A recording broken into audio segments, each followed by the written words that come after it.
not do Nettles is because they give her stuff to Bela. I really want to see Nettles, and I also because we have our own Nettles here at VOK.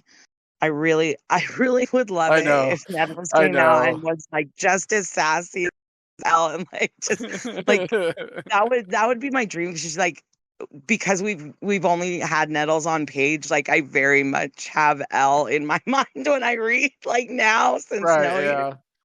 And I love it, and I would love it if she came out and was like, I am a strong woman and I'm gonna just rip shit up here. I would just love the badassery.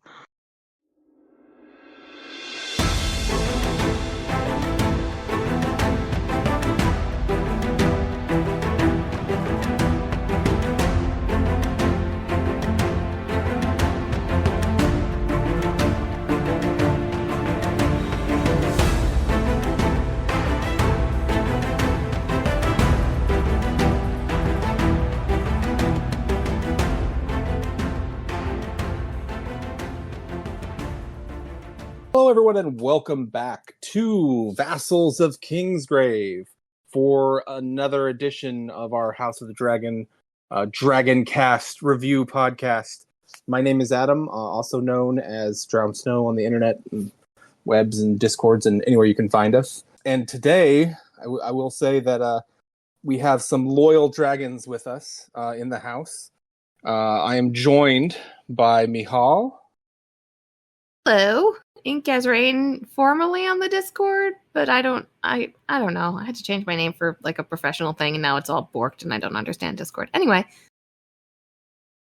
Well, this is VOK. You can still be whatever you want to be. True.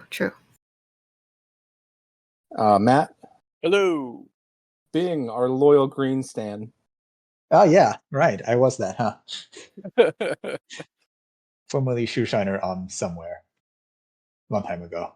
All right. So speaking of loyalty, I'm glad to see loyalty from the dragons this week because Lord Baron Blackfire Xander has declared against us. He has struck his banners and is now hosting a Blackfire cast of some sort. I don't know what he calls it. And I think he'll be doing that every week. So he's trying to claim the throne. Obviously, he knows that he has no rights. And House Mamoni up in arms, I feel like. But no, also I'm sure it's going to be great. I think he recorded that earlier today, and that'll be up soon. So everybody check that out. I look forward to it. So, how about we start off with our hanged rat catchers? There we go. Yeah. How about we give our rat catcher rating? That's much better. Thank you. Who wants to go first? First, I think the first 20 minutes I was absolutely riveted. I was like, this is incredible television. I would easily give that a 6 out of 5. After that, the episode had its ups and downs. All told, I'd probably give it a 4 out of 5. But I think there are some pacing issues. I'm inclined to just blame HBO's shortened episode order, but it's obviously I don't know. Yeah, I mean, this was a longer episode. I think it was 110 minutes or an hour and 10 minutes. I mean, so yeah, but the length of it was paced weirdly within the episode too. I thought we'll get into that, but yeah, definitely. Matt, you were saying? Yeah, sure. Yeah, I mean, I kind of just default to 4 really on anything that doesn't kind of fully blow me away. So I still really enjoy this show. There's there tends to be some up and downs. But I mean, granted, there's really only one scene that I just actively despised. But not for lack of not against any of the talent of the writers or actors. Just I just hated the scene and the characters, particularly one character. But there's still plenty of highs to be found. I'll bet I know what scene it was. Yeah, yeah, definitely. Bing, what do you think? So I wasn't here, I think, for the last DragonCast. I think one thing that's sort of consistent throughout this first 2 episodes, that there's a lot of weird Looney Tune acts going on. There's people randomly weird schemes, people doing like bumbling into castles, like hiding each other. It's a bit weird. I think overall I give the last one 3.5 and this one 4. I think this one has the bumbling stuff. At least there's a plot reason for it, I guess. So I guess it's consistent. And when we can talk about why they're choosing to go to that sort of storytelling decision later on. But yeah, like Michal said, I like the earlier portion of the episode much more than the second half of the episode. Yeah, I think that's fair. I'm gonna say I liked this episode. I really did, but I'm gonna give it like lower than what I would say. Like to me, like I think I kind of agree with Matt. Like a 4 is kind of like a standard. Like if I go through the episode, and nothing really pissed me off. I'm like, man, 4. I love the show. So I think I'm gonna give this like a 3.75 because there were some things that, like last episode, there were things that I wasn't sure how I felt about, like how they handled Blood and Cheese, and then this episode, there's some things that I know that I did not like. But overall, there was some stuff that I really didn't expect in this episode that turned out really well. So I definitely got to give credit where credit's due on that. So, yeah. How about we get into it? So we're just gonna go scene by scene, kind of like we normally do. And I'm gonna break up this first set of scenes here into the aftermath of Blood and Cheese. We have a lot going on. We have Kristen searching, after he managed to pry himself off Allison. Aegon takes out the Lego City, which apparently, they'd always planned to do that. And I guess, it's not there later on, so, this makes sense. Allison and Otto talking about what happened with Helena, and then we get the council meeting where Otto just thinks, how can I use this for the realm? So yeah, that was fun.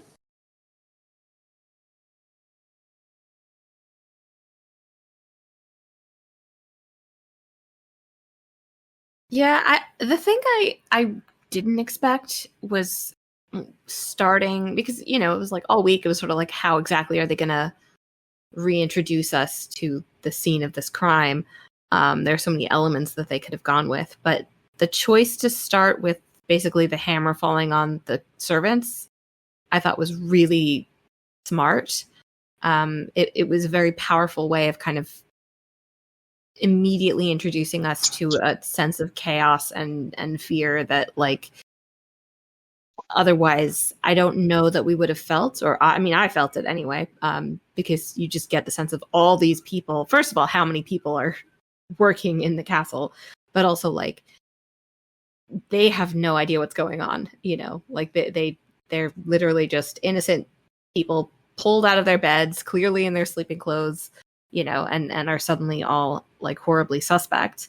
And then the transition from that to the royals, I felt really, I don't know, because I had been grounded in that kind of like insecurity, it made it easier for me to like feel the horror of obviously what had just happened, but also their uncertainty that like we know that the event is over, they're not in any actual danger right now, but they don't know that, and it kept everything a little bit off kilter for me. Yeah, I thought it was really powerful. Yeah, I agree 100%. And I think we'll continue along that line here in just a second, but I believe Hannah's joining us now. Another loyal dragon. Hi, yes. How are you guys? And yeah. Good. You didn't betray us for Lord Blackfire, I see. Ratings and stuff. Yeah, well, what's your? We just kind of finished that, and we're talking about the first scene here. So, what was your rating on the episode? Actually, a very unprecedented one for me. I think I'm gonna give it a 4 point, like maybe even a 5. I don't think it was perfect, but I really feel like this episode was a game changer for the series and even the GOT series at large. Just loads of symbolism, really strong performances, action on. And I noticed that a gal that directed this episode, she did a lot of work on Fallout as well, really. Which I sold, so yeah, I thought it was an extremely strong episode with a lot of beautiful visuals, and in a way that I've kind of been waiting for. So I really feel like this series has hit its stride right now on episode 2. So yeah, I mean, I think I can get behind that, especially that could have been because I watched the last half of it in the ER last night, and they had given me morphine, so maybe there's a little of that going on. But like, not gonna lie, true. I could have been a little. There's probably but something to that. I rewatched that. Yeah, I rewatched it this morning while I was waiting to start.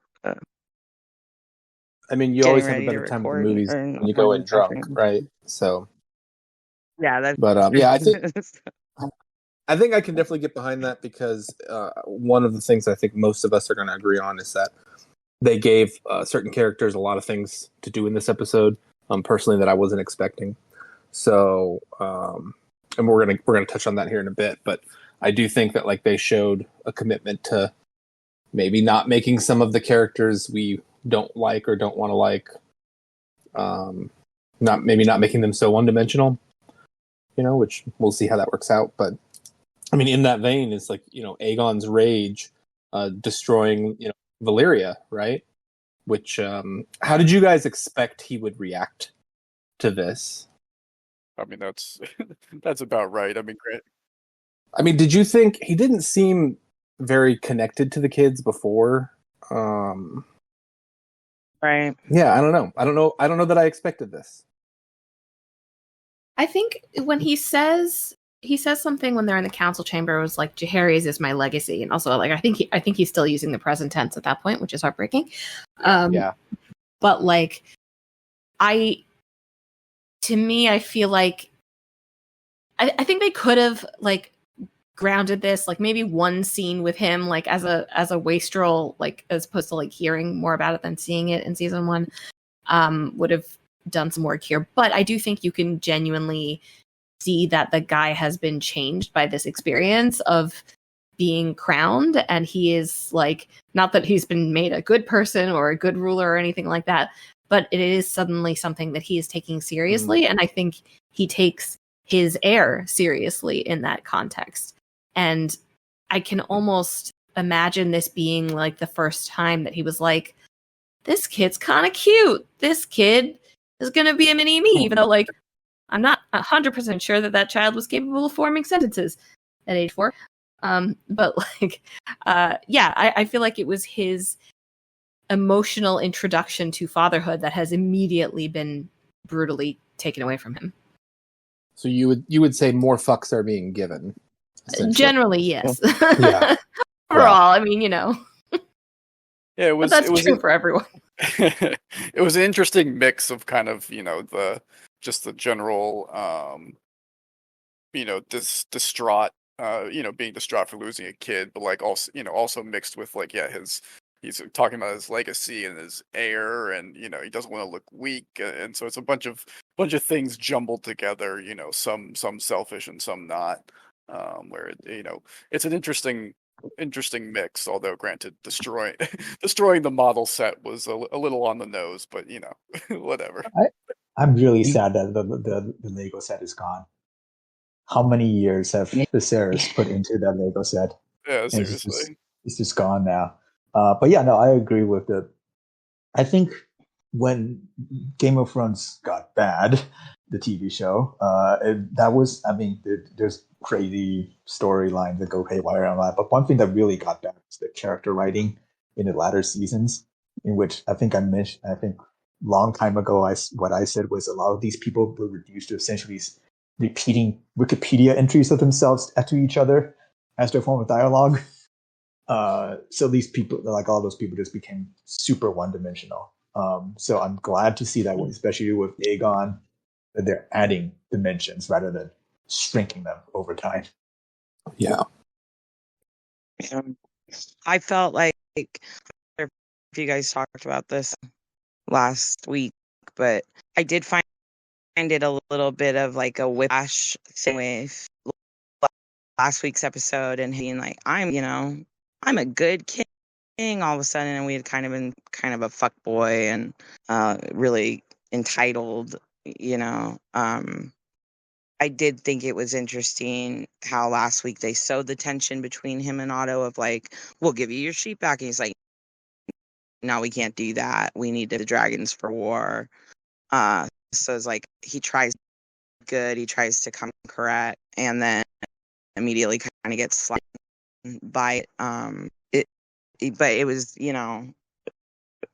really interesting in this episode to me as well. Of yes, he's angry, but I had that reservation, and yes, we've seen him like making a change and mature. But I had this reservation. Well, he only cares about this injury as it's an attack on his reign, not necessarily family. And at the end, when we see him really, pops in his room and catches him weeping, then I got the sense, they're portraying the character as genuinely grieving as a father, not just a crowned king who's lost an heir and basically property, which is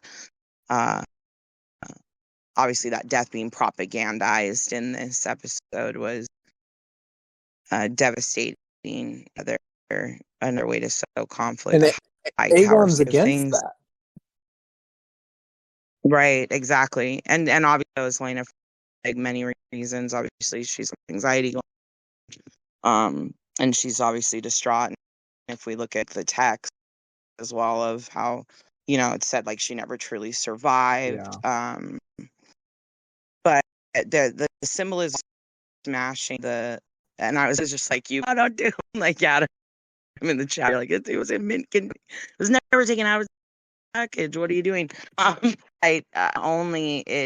me, was it a symbolism of this glory of trying to get back to the glory of old Valyria and the Dragon Masters and stuff that was sort of a dream of Viserys's, but he also had time to build that because his reign saw a lot of, and this is definitely a symbol to me anyway, that this time is over.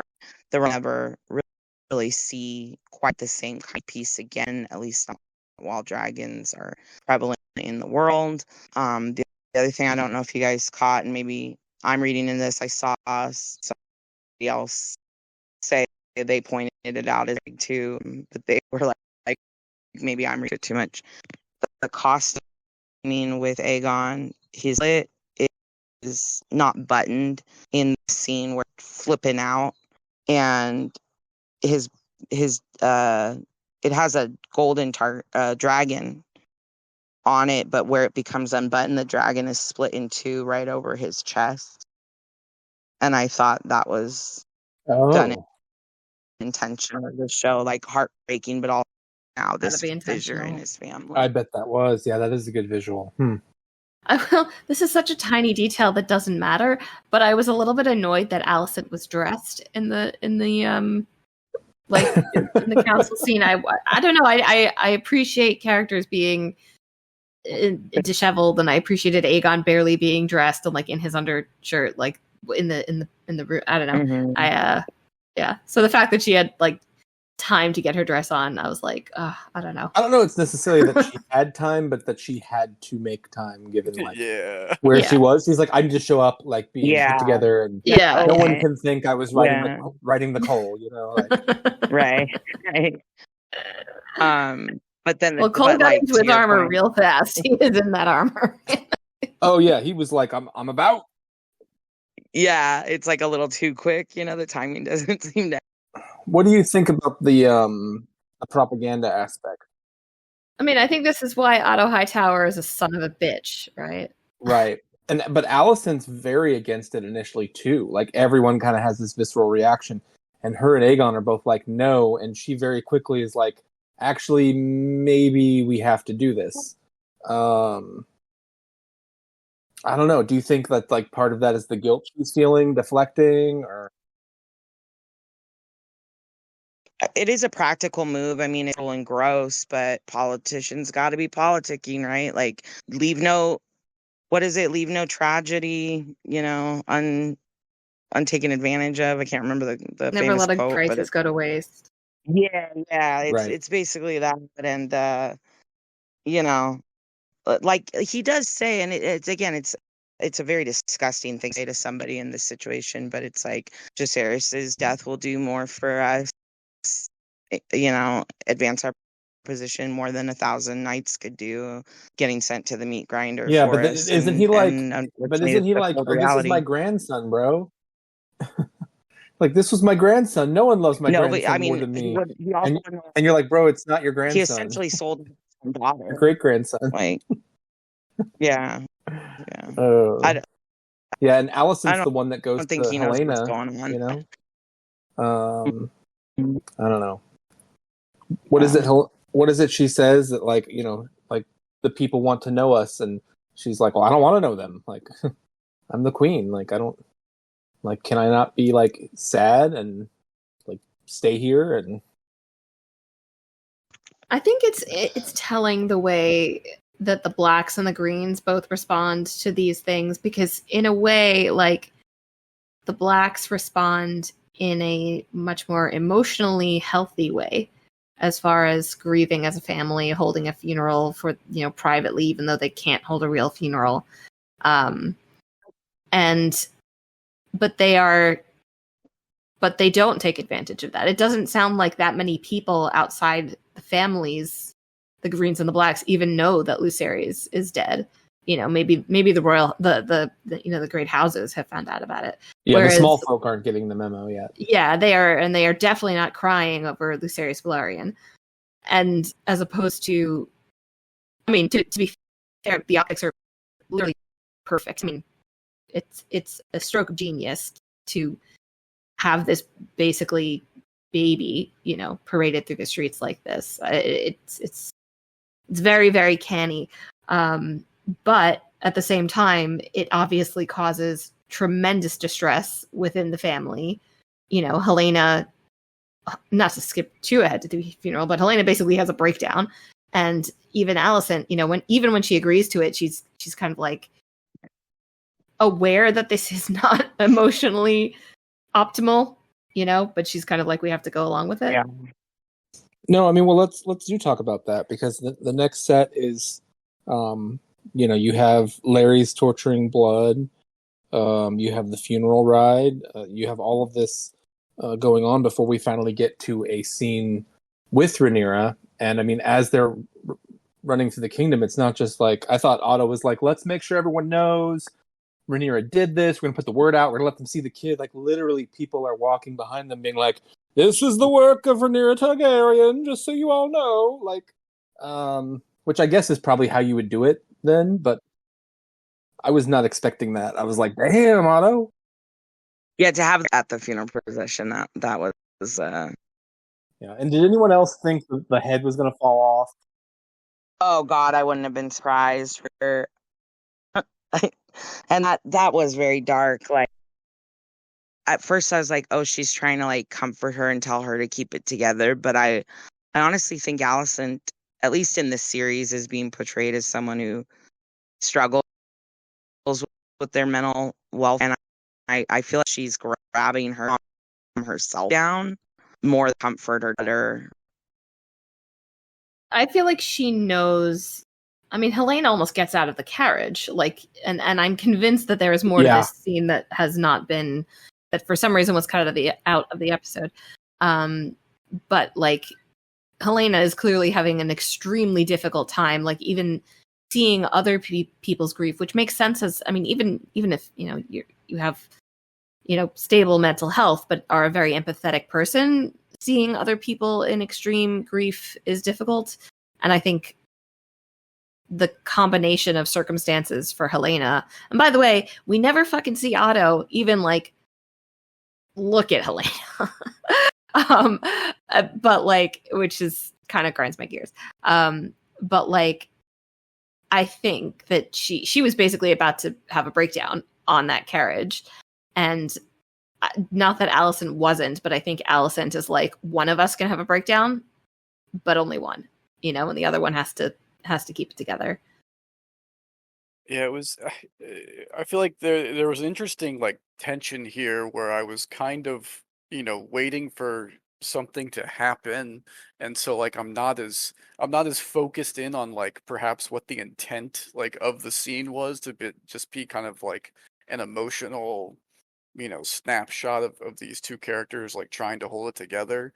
Whereas like I feel like I'm waiting for like a riot to break out or some some weird like coffin 100%. flop shenanigans like and yet nothing like came, and so I feel like the intent of the scene was to like focus in on Helaena and Alicent, and I'm just like too distracted by the potential of other bad things happening. It was a weird experience. It's a nice juxtaposition between Helaena not wanting to interact with the people, but people really wanting to interact with her.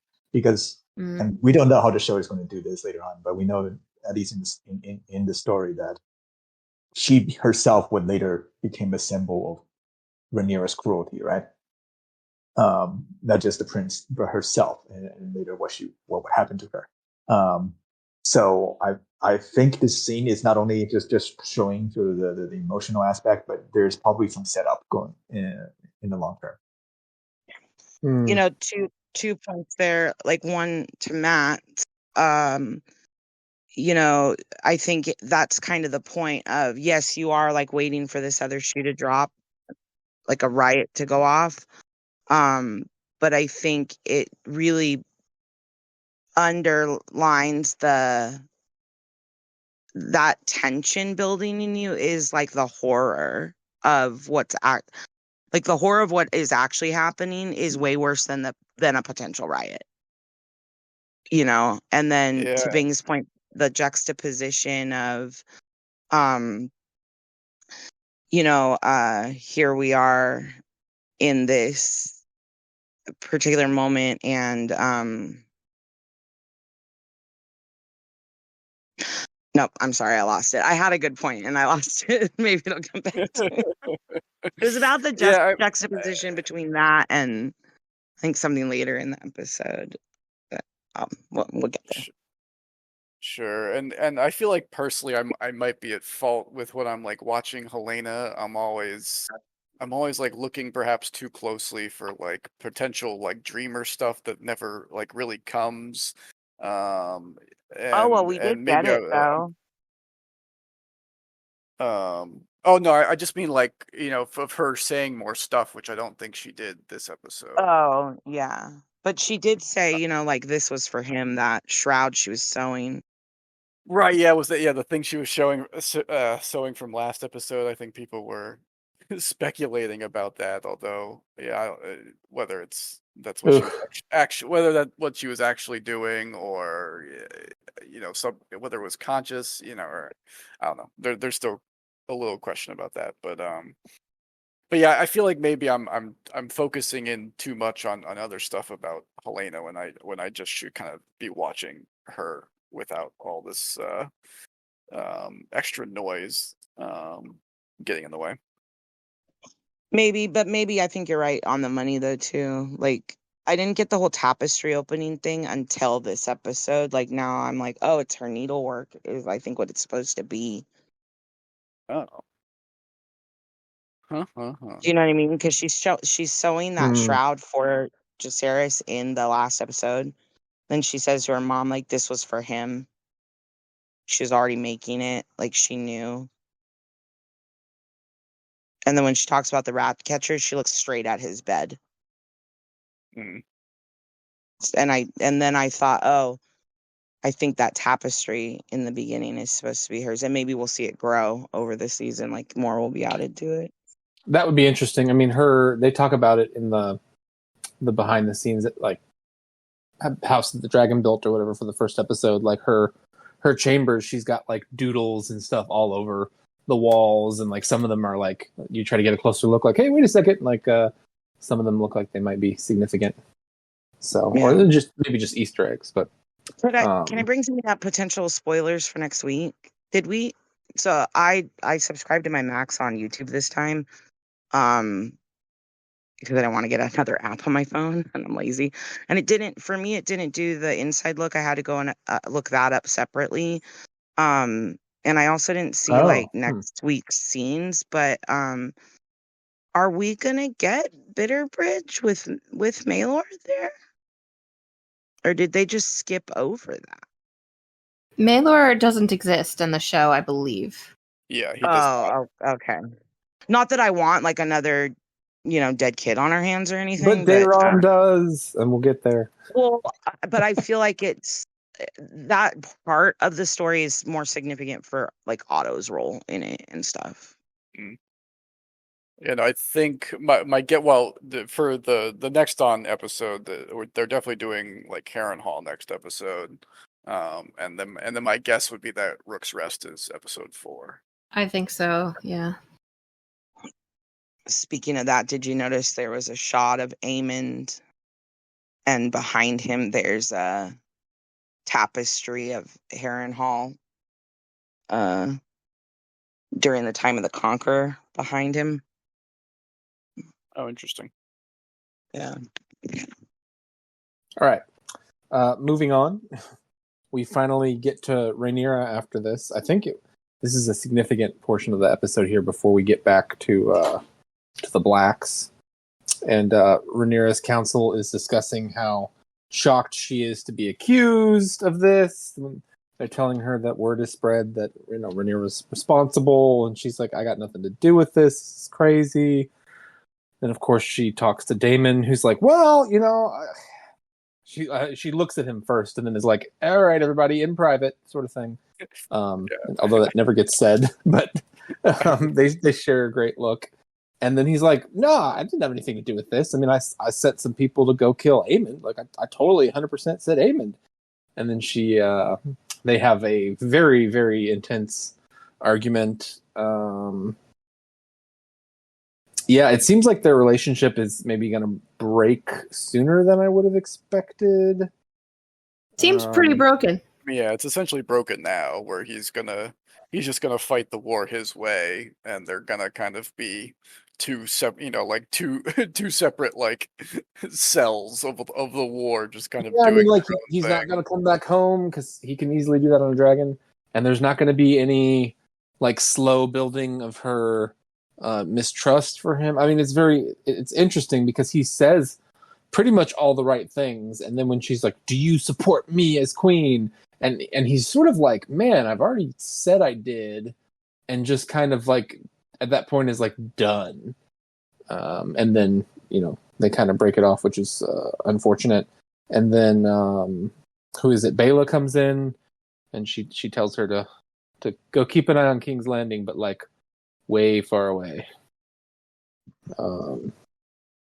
Yeah, so I think was the single strongest performance of Emma Darcy so far. Like this whole episode, she was on her grind, but it was so I don't know, perfect. And it really, to me, it was the first time, like through the power of her performance, where I felt the actress was extremely well cast in the role. As far as if you look at the image of Rhaenyra in the World Book as her young self in the Realm's Delight, like the beauty of her performance really made me for the first time think, oh yeah, she embodies that dead ass. Yeah, no, oh, sorry. Go ahead. No, go ahead, Matt. No, mine was just a quick thing of just like, this is one of my favorite scenes of the episode. Just the whole argument and intensity from Rhaenyra and Daemon. So to step back from the fight for a sec, I struggle with Rhaenyra's. I mean, okay, so the show is making everyone at least on the black side, very nice, except maybe Daemon. Like Rhaenyra would never ever contemplate such a thing as this, and I get it. I don't want her to have done that either. It stretches credulity to me a little bit that she's like, why on earth would they think I did this? It's like, what? Well, I don't know, Rhaenyra. Maybe because Aemon just murdered your son? Who else gonna do it? Yeah, exactly. Oh, it's someone else with a grudge against the Greens? And I mean, even I think Otto put it in the right, because even if it's not her, it would be someone who sides with her or someone who, right? So like either way, it's on her regardless of whether she ordered it. So he's like, yeah, we're going to use it. And I mean, she should be like, I have to own this now, and or denounce it, or whatever. But she shouldn't be surprised. Yeah, and to me, honestly, that would have been a slightly stronger transition into the fight with Daemon, just because I would have liked I would have liked her to kind of instantly clock what happened, and then like be like, okay, this kid's dead. Oh my gosh, that's horrible. How? Oh my god, obviously it's Daemon. Oh my god, obviously they're gonna think it's me. And then, yeah. Like, I disagree with her take that like him trying to kill Aemon wasn't. I mean, he didn't do it himself.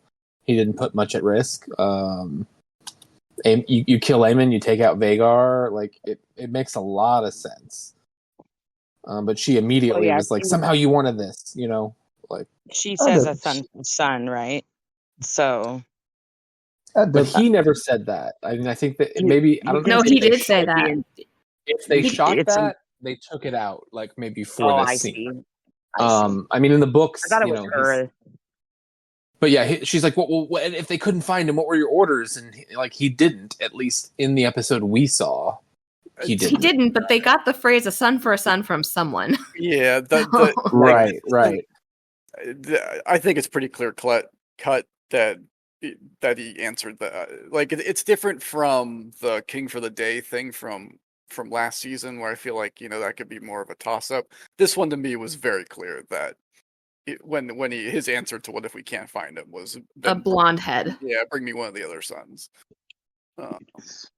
I do feel like, though, when she's saying I want Aemon, like, it's very singularly focused on the person who did it. I mean, it even doesn't, because in this series they build the conflict with her and Alicent way more than it is in Fire and Blood, at least the way I read it. Like, they give them all this history together growing up. And you could even like have had them spill it over into that, where she's more just hurt Alicent in some way, because she did this to me ultimately. But she stays very narrow focused on Aemon. I mean, it's the only directive she gives in that last small council meeting we saw. So, but when you leave Daemon to do shit. It's true. Daemon is like a computer program. He needs extremely specific instructions. That's right. Don't be too broad with the AI. Daemon got a lot of micromanaging. The AI art generator of fucking shit up. Yeah, when you chat Daemon, you're gonna get Daemon. Just saying. Yeah. So I think the I'm so sorry, Bing. I'm just again, like, when you misspell something and it's like, did you mean? So it's like, Daemon the computer is like, bring me Aemon Targaryen. Did you mean Jaehaerys Targaryen? Anyone kills someone, no matter what. Great. Yeah, that's great. I think it's the guy is. I think that the episode does a very good job in just showing this guy's a giant kid. The guy, like, there's all this mystique around him, and he's a giant. He's a boy. Right. Yeah. He's so childish in the way he just responds to things, the way he goes about his methods. He's primal. I think this was an opportunity to maybe show him in a better light. Like, if he had responded when she said, you were jealous. My father took, the throwing away from you and all this stuff. If he had said, the only thing I ever wanted was to be there by my brother's side. Like, I never wanted the crown. If he had said, something to those effect, like, but instead he's like, my brother was a weak piece of shit. He knew I was the leader of men. And I'm like, were you really? I mean, show, he was, but the show doesn't really give that. Well, no, like that's the characterization, right? Deep down, that's what he wants and thinks. That's really feels. Yeah, that's what you're saying. Bing, is like when you point a finger, you have three pointing back at you. Yeah. At that moment, he feels cornered, so he responds. So he doubled down. Yeah, he doubles down. Projecting. He's a kid with primal. Then you can go either way with that interpretation. Do you find that I don't know how much Daemon's? I don't know how much he's a leader of men, though, in the fact that like he's the prince and he owns a dragon, so like people just have to do what he says. Now, in the book, he commands like severe loyalty from the Gold Cloaks, and they actually were very loyal to him because he kind of like brought them up from being less respected, and he kind of whipped them in shape a little bit. But other than that, like, I don't know. I mean, you've got power not necessarily because of who you are as a man, but just who you were born as. Correct. Do you feel like they're trying to draw a line, between him and Aemond? Like, we get that whole weird ass scene with Aemond and that brothel, and it's very shades of Daemon can't perform, like scene after scene of that last season. Yeah, 100%.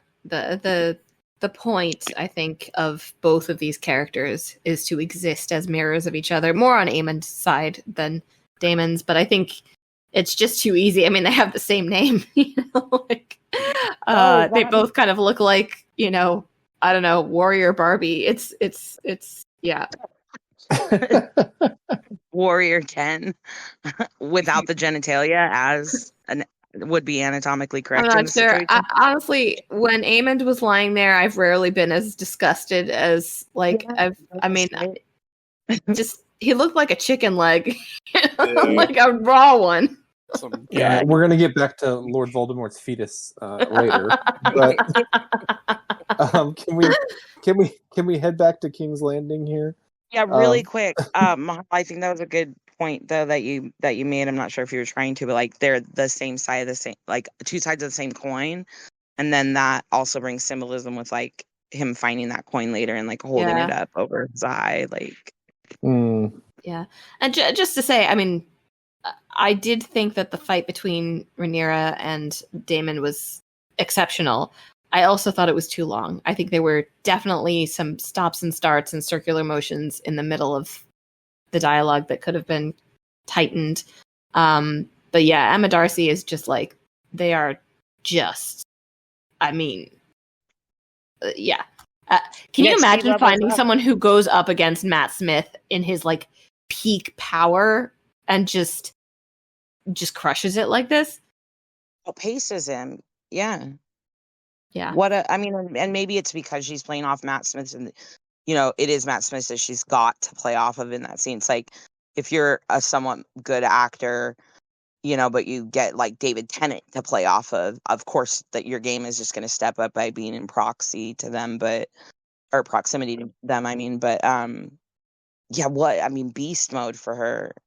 Just what a stellar performance. She should be nominated for an Emmy for this episode, like absolutely. Yeah, no, they have an energy and an aura that it's like one of those like intangible, something you would say in like a sport or whatever, just like intangible, like unteachable stuff. Like they just have it.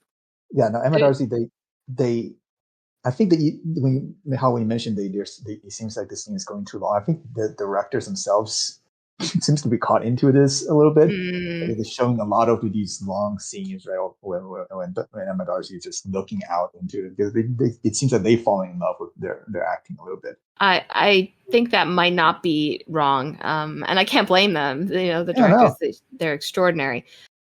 There's just this one tiny moment when Daemon is like up against her, and in your head you have the fact that he tried to choke her to death in the previous season, as well as the fact that like their sexual tension often comes from anger, and like there's a moment where like they might kiss, and Rhaenyra like steps away, but there is definitely a heartbeat where it feels like she wants him to kiss her, because then they would just have sex to resolve it, and push it off. It's real good. It's really good. No, that's a real tough line to walk that they somehow do. Yeah. But I mean, maybe he wasn't like really trying to choke her out. Maybe it was just like a little, just it's as far as they usually go. Well, if Mushroom is to be believed, he was initiating. Whatever. Don't kink shame them. And he was coaching them on it the whole time from the corner. I do like this scene though. It reminds me of in Fire and Blood, the passage that talks about how, before they were married, when Daemon was still married to Lady Jane, that, they would spend every day flying and racing their dragons, to and from Dragonstone and King's Landing and back, and just sort of always like a friendly competition. And it reminded me of that a little bit, but then also, you do see there's this deterioration where they rely on each other. They are sort of lovers in arms, and that just characterizes their relationship. It's always about, I do think there's love there, but also what can I get out of you? And you are a way for me to advance my own position.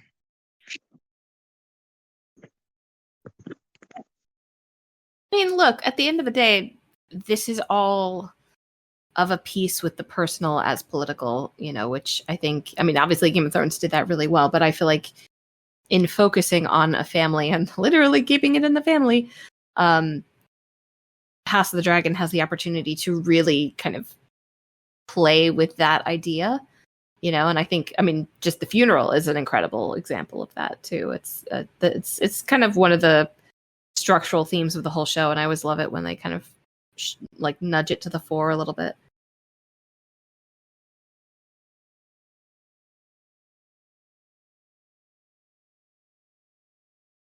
There was something about this episode that struck me, and I can't remember exactly what scene it was, but I remember thinking, oh, that's very on brand with Game of Thrones.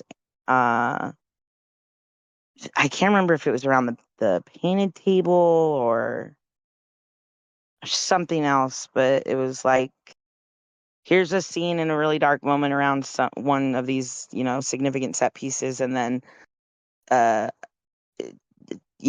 pursued by sex scene. And I'm like, oh yeah, that's very on brand for this series, but also in George's writing of like, yeah, people often do have sex in inappropriate places and inappropriate times over inappropriate griefs and things. Let's not bring up the twinning incident. Actually, I think if we're going to bring that up, this is the episode to do. I know, right? Maybe that's what it was. Is the very last scene in this episode, which is the only part where I'm like, I don't give it a 5 because that very end scene, I'm like, I tried to block it out already. Of like, yeah, we'll get there. Which, speaking of that, we're going to set that up here in just a second. So after we go back to King's Landing, I think the first scene is kind of everybody still in grief a bit, and then Aegon's walking through the halls. He sees Helena, and they kind of have this brief moment. They don't say anything, and then kind of walk along. I'm going to ask you guys something about that in a second, but it's very odd. Anyway, Alicent in the bath with Kristen there and feeling a certain way about things, and then he decides he needs to go chastise Eric for having a dirty cloak, and says, you're mad sus, bro. It's probably your fault that the prince is dead. your brother's a traitor, so you should just go to Dragonstone and kill him, because obviously, like, it's on you, not me. Fuck off. Which is a great... it's a great reaction from Kristen Cole, and it's the Kristen Cole we expect, who's, all about the White Cloak and honor and how, great the position is, and then immediately does the wrong thing yet again, blaming someone else. So we've got all the Kristen Cole stuff that we're going to talk about, but before that, what did you guys think about Aegon and Helaena passing without saying a word? Like, what did that convey to you? What did you get from that scene? I don't know. Like, I just think in general, overall, the show has shown that it's very much kind of an arranged marriage style, and they kind of just they do their various duties here and there when it's required, and then they just kind of leave each other alone, and so they don't. You think he's being kind of dismissive there? They're just sort of... No, he just doesn't know what to say, and he finds it awkward, and so his response is just to avoid the encounter altogether. And yeah. I mean, and it's a it's a theme for this, like, through this entire family, where they're a family in name, but like in actual practice, whether it's like this pairing, or just Alicent's like inability to comfort her children, like she she just doesn't, understandably, like, just because of like her situation, what's happened to her, like she doesn't have the same feeling for these kids that she might from like a loving marriage or whatever. I mean, I think she definitely loves her kids, but I think I get what you're saying. Right, yeah, they're just there's a sense of, I don't know quite, I feel like closeness isn't the right word, but like there's just space between the various members of this family, and there's distance that you wouldn't normally see. It's interesting because I wonder if something was cut out, if there is a conversation, or if something happens in this scene that we don't see. Because after the episode, the actor that plays Aegon is talking about, meeting in the hall, right? And he's like, you can see that, Aegon just has so much more respect for Helaena now, and they're grieving together. This is what I thought you were going to ask about, and it was odd. Like, I'm like, I didn't read that. But if they're wanting us to get that, I mean, maybe that's something that's going to build up, or maybe something was cut. Matt, I feel like I completely get and agree largely with what you're saying. It's like there's an intimacy because they're all entrenched in each other's affairs, but then there's a lack of intimacy in, there's just this emotional vacuum when it comes to all these people. And I think that is, typical of, we even see it with like the royal family, the Windsors, that has been a historical thing. And I think that's kind of typical with these really high powered, affluent families. But it's tragic, and it's where the glamour and the glitz and stuff does become the gilded cage, I feel like, especially for a lot of them, and especially if they're inherently more emotional person and they're not just down to be this stoic tool for a government, or a figurehead of any kind. But yeah, I thought it was odd, and then I wasn't really sure for Helaena, because she kind of she nods as she walks away, and is that nodding of like, I get it, you get it, we're in it together? Or is that more nodding of like, yeah, about what I expected, fuck off? Or I found that whole interaction odd. I didn't really know how to read it, and then like I said, after the episode, I was like, okay. It was watching it originally, I remember it took me out of it a little bit, and then putting it in the context of that inside the episode, I'm like, did you guys watch the same episode that I watched?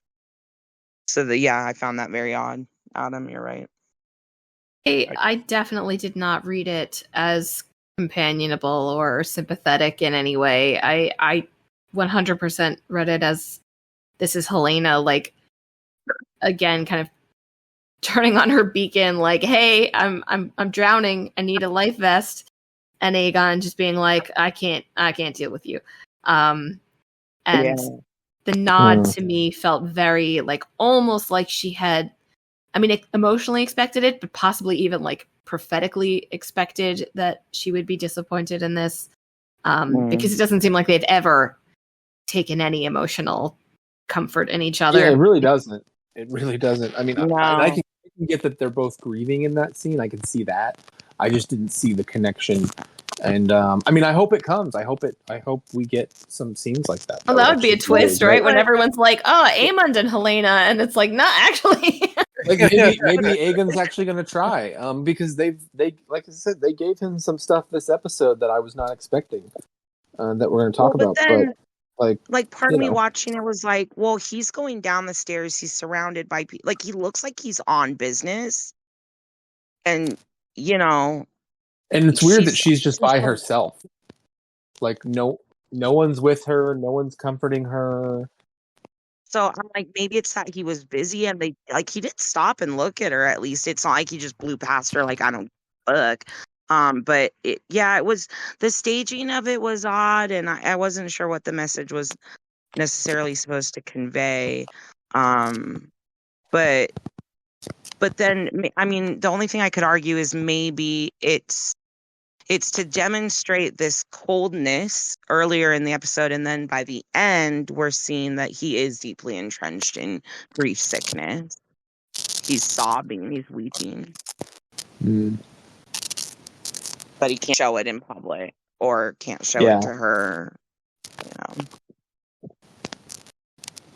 Like, these people know how. Like, I genuinely don't think that they have the vocabulary, even just the physical vocabulary of grief. I mean, like, their father just died, right? And like the main reaction to that was like, all right, I guess coronation that nobody's happy about, and politics. And again, it's like it's like if you imagine the family as like a pool of water, and then the politics is just ink that's getting spilled through, and there's nothing else, Well, but I mean, their father died after, I mean, he was like literally decrepit. I mean, so. Sure, but Alicent was pretty sad about it. I mean, she wasn't like distraught, but she was sad. I don't think they had any connection with him, as part of what I'm saying. Like, I don't think that they. I do agree with you completely there, but I mean, also when someone's that sick, I mean, their cheek is rotted out, like that is more of a relief than a tragedy. But yes, I obviously agree with what you're saying. There is a lack of empathy among all these people. So I sorry, not to belabor this too much. I don't think it's a lack of empathy. I think it's literally an unawareness of how to express anything other than like the worst things that they are feeling. Like the first thing Helaena says in that scene with Alicent is like, when she's like, we have to whatever, she's like, I don't want to, which, taken out of context just sounds petulant and, childish. It's because like she doesn't have the mode to express like, no, I'm sorry, I'm actually deeply distraught right now. Like everybody knows what everybody else is going through. They just can't connect over it. But then also there's this like no filter thing on top of that, where they are allowed to say kind of whatever they want as well. Yeah, the worst parts come out. It doubles down on that, like this chasm of nothingness that exists inside of them, and like psychologically the repression of emotions and joy. Yeah, I see that.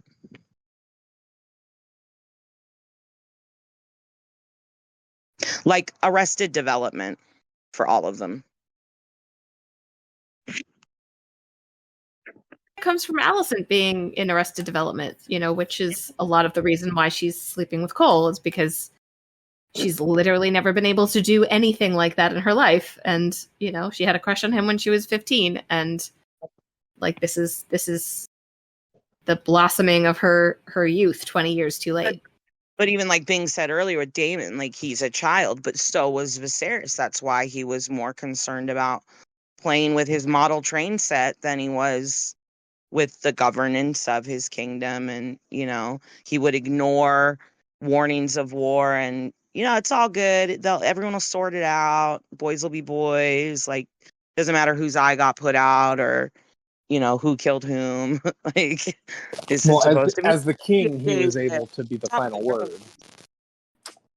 Also, can I just say that we're all getting our psychology degrees through the School of Vok, and I love it. I have no interest in psychology. Well, your contributions to this podcast will say I otherwise. have like half a psychology degree, so it's fine. All right. So what about Crispy Boy? Oh, I want to talk about him. I'm about to say please, because this was the scene I was referring to. This was the rage, like, oh my god. Like, yeah, no, as I said in the chat, like I literally I could not listen to his shrilly fucking voice, and so I literally put the thing on mute and just read the subtitles just to see what he was saying. Yeah, did someone post the meme where it was like react to him? It was like as soon as Kristen, or as soon as this guy starts speaking, and it's like the meme with the guy taking the headphones off. Like, yeah, but yeah, I mean, it's like because like I liked his exchange with Alicent, like the just the short little dialogue there, like that's like good shit to me. But yeah, but everything with him and Eric was just like, God, I mean, yeah, like we all know he's the fucking worst, but yeah, like we need him to be this person, Matt. Right? Yeah, this is the type of shit where I'm just like, I'm not interested in this. Like, I'm just gonna skip it, like I do with other things. I don't know. Like I said, this is the Kristen that I need to be riddled with arrows later on. Like, I don't need fans being like, why did they take that sweet Angel Cole? Like, no. Okay, so I have an alternate view, which is not to say that he is in any way correct or right in what he does. I don't know why I find it very easy to understand what Kristen Cole does when 99% of the human race wants to rip his head off of his shoulders by themselves. But to me, this felt very natural and very like, again, of course, nobody has any emotional capacity on this show. And for the past like 20 years, Kristen Cole has been like literally stuck in one particular emotional rut, which is hate Rhaenyra. However, to me, it is very interesting to see someone who believes that they have done a moral wrong try and grapple with it and not be able to stop themselves, and then apparently see the result of that and be so like wrecked inside that they do the worst possible thing, which is try and get absolution through somebody else, which is what he does to poor Eric. And it's like, it's not right, it's horrible, totally wrong, but to me it's very clear to see why he goes to that place, because it's an outlet, that he needs. And I mean, I don't know, it's like, it's just unfortunate that, he even let it get farther than like change your fucking cloak, Yeah, no, it's not a surprising scene to me. Although it is an example of going back to the blood and cheese thing, where I admittedly do not like the plot point of mixing Alicent and Kristen being distracted as part of what happened with blood and cheese. It's just a plot decision I'm not a fan of. And yeah, this is for me personally, it's just that type of scene that I just don't like. No, it's hard to watch somebody be so wrong. It just is. Right, yeah, such an obvious projection, yada yada yada. Yeah, for sure. But to me, I was just like, oh man, I guess I just see where it's coming from, even if it's not, it's not right. It's a very human response, and it's the kind of response we've probably seen from someone in our own life. Yeah. At some point, or on the news, or you know what I mean? Like we still are like, oh, this is shitty, but like we see it happen all the time. Oh yeah, no, absolutely. This is a guy who I think a lot of the story has changed. The co-Allison thing is something that the show makers created. Okay, we'll see how they continue with this. But I think the characterization of Kristen Cole is very spot on with the books. The guy's a sanctimonious piece of shit. He is. I mean, he is a hypocrite, but more than just that. When he feels like he knows that he did something wrong, how he tries to work through that is that I'm not wrong. Obviously, I cannot be wrong. You have to be moron than me. So he just finds his first target that he can bully, which is the poor twin guy, and he just finds whatever weak point he can and just bullies him into thinking that he's wrong. It's very just standard, like every boss in the world, right? It's very standard behavior of this type of person. Yeah. So you hit a nerve there with me of a sanctimonious piece of shit, and like when Aegon is screaming at him, where the fuck were you? I was abed, while you're supposed to be protecting the sanctity of my family, especially not just protecting my family, but they say sanctity. And if you notice, like, Alicent's been like hardcore rocking the 7, jewelry, and then the High Towers are supposed to be super pious and like definitely hardcore on Faith of the 7. But yeah, I noticed that of like how he says sanctity, and it's like almost I couldn't tell if they're trying to play like he kind of knows what's up and just doesn't like care enough to come out and say it or make any sort of public accusation. You think like Aegon knows? Yeah, like maybe just is like, whatever, like it's not as huge of a consequential thing to him, like who the fuck his mom is fucking or whatever. And maybe even in a sense it's like, okay, well, cool, she's like especially since, for the last however many years, like almost 30 years it's been, right, where succession's been in question and big time. So maybe it's the fact that he's like, whatever keeps her busy and won't produce any legitimate heirs to get yet another claim to this fucking throne. I mean, maybe that's giving him a little too much credit, but even if it was just unintentional choice of words, Cole knows it and we know it. And either way, definitely the intention with her jewelry. And then by the end of the episode, she swaps it back out for a necklace that's a similar style to what she wore through most of season 1. Yeah, there was definitely, I forget what scene it was, but there was a point in this episode where she goes to like reach for a star and it's not there, and she's like, "Fuck, Yeah. where is it?" It's like Davos with his luck. Mhm. But I do think like when he said a bed, it cracked me up so hard because it's very purposeful. It's delivered great. It's such a great line because number one, like he's like, yeah, I was sleeping, which these guys have to sleep. So like Otto's like, bro, he was in bed. Like, well, like they have to sleep. But then like we know, and Alicent and Kristen know what they were actually doing. But we also know that like he wasn't going to be anywhere near, Helena's chambers anyway. Like had he been in his armor, it wouldn't have mattered. But and I don't know. It just cracks me up because the point that they made in the episode is that their Helena is in Alicent's old queen's chamber, and Alicent is in Rhaenyra's chamber. So like the scene where we get, I think it's episode 6 last season where we get the time jump and they have to walk all the way up with the newborn baby to Alec. Like it's quite a ways away.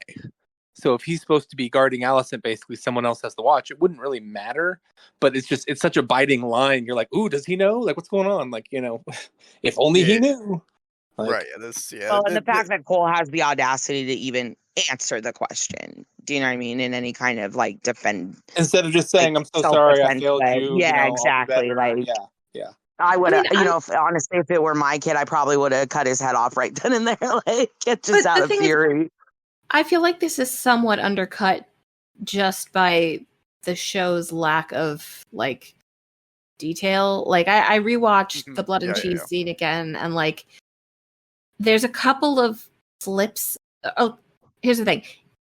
Sorry, I wasn't on last week, so this is, I guess, my opinion of the thing. But like, it's not that they changed it. I actually don't like do what do your thing. But the thing is, in the book, all the bases are covered really well. So like, this is the most like guarded room in the Red Keep, and the only way they could get in was this one chamber, and they laid in wait for Alicent and tied her up, and like everything makes sense that they were able to do that. Like, from the stupidity of blood and cheese in this in the show, and then the fact that Helena's running through this empty castle, not running into a single guard. No guards. It doesn't, like, it really, to me, undermines like the logic of kind of like any of the power that would be in the debate of where the Kingsguard were, because like, yeah, the Kingsguard do have to sleep at some point. They're not on duty 100% of the time, but if we knew where they were supposed to be and when exactly, right. But and where's the rest of the household guard? But do you feel like that's maybe intentional especially because it's the rat catchers with the inroad there? So do you think it's intentional trying to undermine just the Greens in general and like their lack of cohesion as a unit and their ability to govern the realm, like let alone their own residents? Well, no, because they showed it this episode with the blacks. I mean, okay, the Cargills are twins, sure, but like it's still that's the Scooby-Doo stuff I was mentioning earlier. Then I agree with how I just think it's kind of sloppy. I mean, that's canon too, but yeah, is it Cargill stuff canon? Yeah, the Cargill stuff, like the fact that they could, even the other Kingsguard couldn't recognize them is that's canon. Yeah, canon. Sure. Yeah, the twins. Okay, whatever. But like,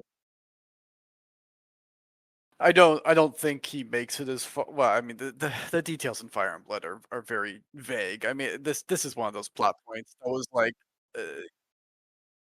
One of those plot points that like like George in his head was just like, yeah, it would be cool if you just have like the idea of two twins killing each other, and so like he didn't add much more to it, whereas the blood and cheese thing is much more like thought out and methodical, which yeah, I didn't articulate this well enough, I feel like, last episode, but I agree 100% with Michal that like that was like the main problem I had with the thing, is that like just a general ineptitude on both sides. I feel like detracted from the overall impact of the event. I don't remember if it's Fire and Blood or the World Book, but there's something where it's like I think it's Fire and Blood where it diverges, and he like the maester that's writing it even says like, and now we come to a place where we don't really know exactly what happened, because this all happened like behind closed doors, in corridors, small council sessions. So there's some dubious accounting here, and it's like, if so and so, like I think it's Septon Eustace or somebody is to be believed, they would have it where the two brothers like basically came face to face immediately in Dragonstone, and the swords came out and they were dead. Like they were both mortally wounded within minutes and like died in each other's arms professing their love or something. And then, but there's another account where they fought like for hours on end, so I think that's also part of where, as a showrunner, I can see where you struggle with like, we could zig, we could zag, and what do we want to set up for like future things, and it's complicated because even in the accounts that we have of it, it's not cut and dry, and there's not just one account with the lack of details. Like even the lacking details are differing. I mean, I think it's also important to note that the Cargill twins started in A Song of Ice and Fire as a legend that Sansa knows that sounds extraordinarily romantic. So, like, building backward a very real incident of this that still has the recognizable elements of what's basically a fairy tale, like, is a challenge, So And do we need it? Do we need it in this series? I mean, I think you did, because I think you needed the brother versus brother thing to be embodied outside of the Targaryens, and two Kingsguard brothers who are brothers on the Kingsguard and brothers in real life, and not just that, but twins. I think does that really well. It's just hard. Like we're not used to suspending disbelief in the direction of identicality, I think, in this particular world. Like this, it's not the Parent Trap. Definitely does weird stuff with twins. Like, let's just be honest. We've got Jason Lannister. Or lookalike with fake Arya, Yeah, and then he's just like, in this world, no one can tell anyone apart. They don't have glasses. Didn't Baela and Rhaena change names in the book? Or is that a different set of Targaryen twins? So they're like, the older one has like all this responsibility and she like can't deal, and the younger one is like super into it, so they like swap. It's a different generation. Okay. It's the one that ended up going to like the Sept, or okay. Yeah, became like a nun or whatever they're called. There's twin shenanigans happening. I have to jump off, but I do just want to say that before you guys get to the end scene with Alicent and crying Aegon, sorry to completely destroy the podcast, but like I feel very strongly that the succession of scenes between like Otto getting fired and then his conversation with Alicent, in which she is about to unburden herself of her sins, and Otto goes like, I have no interest in hearing about this, leads very clearly into her inability to comfort Aegon in the next scene, because I think that she feels just overwhelmed.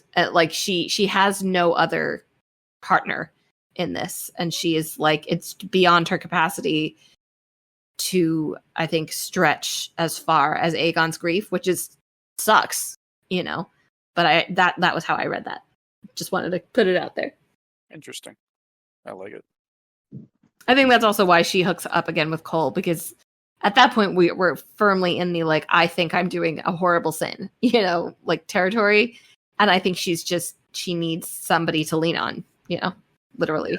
Right. I mean, that's her. She's been alone this whole entire show, like ever since the falling out with Rhaenyra, and that's not changing anytime soon.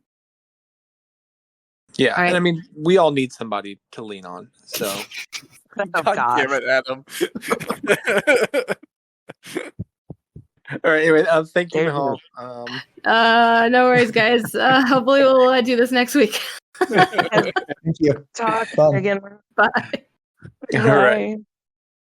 So, on that note, we will move onward because we have we got to get back to we mostly discussed the twin thing, but like I'm looking at my notes, I literally didn't write much there. I was just like, twins, they die. I mean, it's the whole scene, but like, I think there was not a lot of notes to write down. The main problem is who are these twins? Why do we care about these two? That's right. Who are the small twins? We don't know. I mean, these two, they fought a bit in episode 9. One of them brought the crown over to Rhaenyra, great.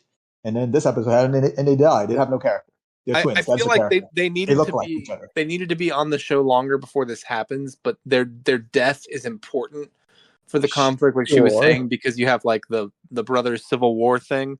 But you need to show the fact that both of these characters are viewed as honorable. Like the viewers view them both as honorable, despite the fact that they have each picked a different side. well, they just need to give them more character. Right? We just don't know who. I agree. Yeah. Why do we care about these two? We don't get an ass load of it in Fire and Blood either, and they appear in the World Book as well.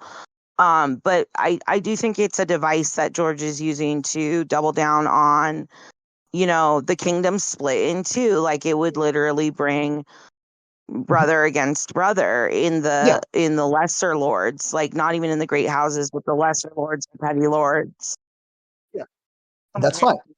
That's fine in a book. It's a plot device or it's a world building device. Yeah, but I agree. In the show, though, it's like, do we really need it in the show? Is it doing much? Is it giving much in the way of advancing the plot of the show, or could we have would the scene that was so strong with Rhaenyra and Daemon have felt as long if we didn't have to do all this, with them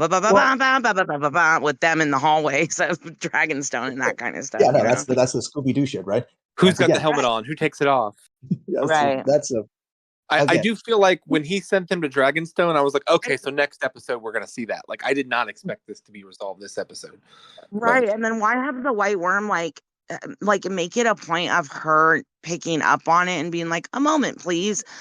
If she's not going to use... That's what I was going to talk about. What the fuck was that all about? Like, I ran and warned, and I'm on your side. See, you can trust me, so don't send me back across the... Like, what the fuck? She's like, hey, can I speak to you guards for a second? She literally could have had him stop before he got in the hall. Like... Oh, no, so I think we might see that next episode, because we don't know somehow how the other twin found out about his twin showing up in turn. You're not wrong, but the fact that it took so long, like we were following him for that infiltration. He's in there and he's in the chambers. It's like, what the hell is taking so long? The entire thing with I don't disagree that the process of him getting into Rhaenyra's quarters was, again, Scooby-Doo bullshit. In an otherwise very strong episode in what looks like not a sophomore season, but a superior season to last year, I really do feel like that was some weird editing choices. And I'm sure we'll realize in hindsight when we see the rest of the dominoes fall over the next few episodes, like why the decision was made. I'm sure it was all about time and part of it. There's always stuff like we criticize and we forget, like there's contract things with SAG and BAFTA. You got to, consider obviously those caveats, right? But actor schedules. Right. Whatever. But I do whatever. feel like this particular choice in the storyboarding was just not as strong in what I felt otherwise was probably my favorite episode of the series so far.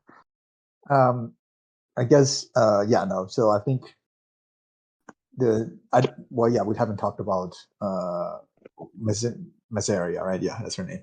So we got a few things. We'll go back. So there's Mysaria and Rhaenyra have their scene.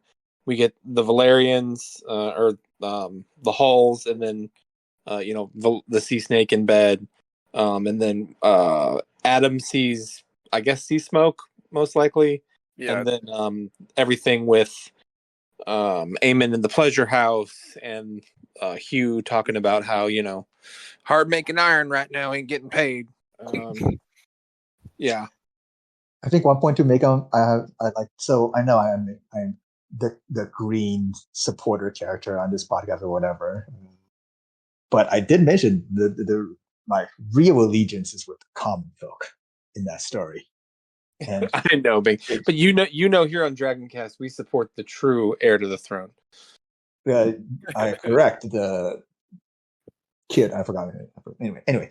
But what I do think this show is finally starting to do a lot is showing more the common people. That those bickering between those people upstairs, it's so lame. But again, it's only to bring the holes in because of like sheep stealer and all that shit, right? Yeah, sure. That's fine. Yeah, but they are showing. But they are showing that perspective, right? Use the holes, you use Hugh to provide that perspective. That's great. That's fine. That works within the story. These are in-story characters you need to build up anyways. But you're showing that perspective. Agreed. And that's so important. And as the small folk are brutally murdered and burned alive, we'll see more. Yeah. Can I just ask, when they're looking at all the rat catchers that have been executed, And the guy comes in, he's like, what's going on? Are we feeling like he's supposed to be the shepherd? It was like, who is this rando and why do I care? Is that supposed to be Ulf? Or Yeah, that's someone said? I mentioned this. Yeah, I put a post about this last night. Where that's my only guess as to who like Ulf is, because he was supposed to be in the episode. But he didn't have white hair, did he? I read. I gotta look at that. The Halls didn't either. Because again, the Halls didn't either. Which well, I mean, one's bald, so okay. One's bald, and the other one's bald. Could be dyed. Like I don't know. Could, honestly, that could be a point because like because Alan's like, I don't really want to serve on his ship. Like, so clearly there's some, I don't know. There's something there already, right? Yeah. That they'll reveal later. Yeah. And those scenes were all good. They haven't really done anything, but. I don't really have any complaints there, but I do think like we see the dog again in the rat catcher scene. And I think like the sole purpose of the dog being there is like because for a second I thought the dude staring up at everyone hanged. I was like, wait, was that the rat catcher? Like I couldn't remember what he looked like. And then we see the dog and I'm like, oh no, the rat catcher's hanging. That's the dog is okay. That's why the dog is there. So they got their man. It's the final word. And then I was like, who the fuck is this guy? Why in the F is this? This is not a Bethesda game where your dog companion will like be with you no matter what, even if you accidentally kick them or shoot them. Like he kicked the dog. Why would the dog like then mourn for him? But then I thought, oh, maybe that was a conscious choice of showing how in this world, and we see it a lot like with Rhaenyra, we see it a lot with Alicent, especially, that they are very attached to their abusers, people that have been very traumatic to them. They can't seem to slough them off and unshackle themselves to these people. And I thought, oh, maybe that's the point here with the dog. Well, dogs are actually super forgiving. I mean, like, if you're consistently abusing a dog, it becomes afraid of you and all that. But if you hit your dog or you accidentally were to kick the dog or something, like, and a minute later you're trying to give it belly rubs, it's going to be cool with you. Like, generally speaking, if it's not an abused dog. So, I mean, I think they were trying to show that, like, the dog was still, just remembers the hand that feeds, kind of. And I really do hope that we get, like, the 1,000 cats. I know Otto's already pieced out, but I would love to see 1,000 cats on this. The 3-headed kitten still lives. Well, we haven't gotten to Otto yet, but, yeah. That's right after this scene, actually. Because this is the reason that Otto pieces out. All of the hanged rat catchers. Which, I do love how, Aegon and Cole are just like, yeah, man, we killed like all the rat catchers, bro. Genius idea. It's like, and then Walter White walks in. It's like, what the fuck did you do, Jesse? Like, it's like, this is like maybe the only scene thus far in the show where I kind of felt a little for Otto, where like I was maybe rooting for him a little bit in the scene, when he really just like calls Aegon a shit and is like, yeah, I'm in charge. Aegon's out here blowing the lead that they just created with his, headless son. And like Otto's straight up like face palming. Like, he's like, I want to spill blood, not ink, bro. Like, he's like, Aegon is dropping one-liners. What else does he say? He's like, yeah, fuck dignity, I want revenge. And then Otto just lays into him, and he's like, yeah, give me that hand on you, on your chest. Like, give me the hand. And he's like, you can't do that. And he's like, I just did, son. Like, give it to Kristen. And then like Kristen's like, what the look on his face was priceless in that moment. I was like, it's like, wait, I'm not worthy, but actually I deserve this. Like, very confused. I mean, I never feel bad for Otto, but it did suck because I'm like, well, he's got a couple points here, guys. Like, I don't know, they're just all kind of a mess. Like, every single person in that room is making poor choices and has been for a while. Well, because Aegon is such a shit, and we know Kristen's going to be a terrible hand. So, and Aegon didn't choose to put himself on the throne in spite of Rhaenyra's, claim or anything. That was his mother, but it all comes from, it's the sins of Otto being visited upon him now. Otto thinks he's the perfect political player. Right? That's the only thing he's really good at is the political games. How to pull people's opinions this way or the other. And we showed that earlier how it works really well when he used his great-grandson's death as a political tool to gain support. But the problem is that's the only thing he's good at. And he's not a Tywin Lannister. He's not one of these great leaders. Well, he thinks he's the smartest guy in the room. So he's not always, right. And more than just that, he thinks everybody is a little chess piece that he can play. And he said, if I move you to this position, you definitely do this. Problem is, people are not chess pieces. Aegon, he moved him into the position of king. He's like, awesome, I got this kid. He's my grandson. He doesn't know anything else. He just listened to me. No, he's a contemptuous little shit who wants to do whatever he wants. Once he became the king. Because he is the king, and now you have to listen to the king. Yeah, he becomes a different person when he put a crown on. Suddenly you can't control that guy anymore. You have little games. This is where this whole series, George R. R. Martin's works really do put the fantasy in fantasy series, because a politician thinking that they're the smartest guy in the room despite all evidence to the contrary, it's just not realistic.